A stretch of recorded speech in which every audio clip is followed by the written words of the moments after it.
The Lark and her young ones. A lark made her nest in a field of young wheat. As the days passed, the wheat stalks grew tall, and the young birds too grew in strength. Then one day, when the ripe golden grain waved in the breeze, the farmer and his son came into the field. "This wheat is now ready for reaping," said the farmer. "We must call in our neighbors and friends to help us harvest it." The young larks in their nest close by were much frightened, for they knew they would be in great danger if they did not leave the nest before the reapers came. When the mother lark returned with food for them, they told her what they had heard. "Do not be frightened, children," said the mother lark.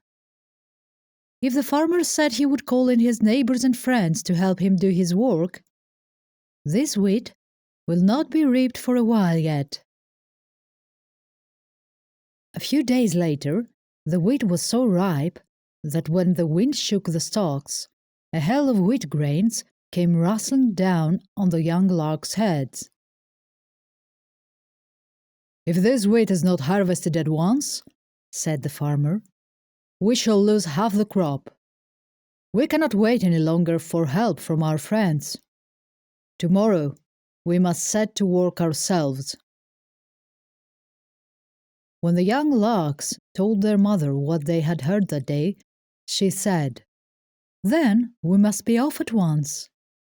When a man decides to do his own work and not depend on anyone else, then you may be sure there will be no more delay."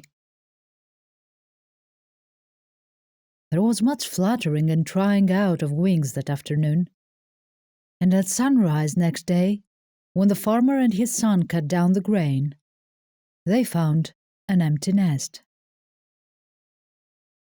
Moral lesson: self-help is the best help.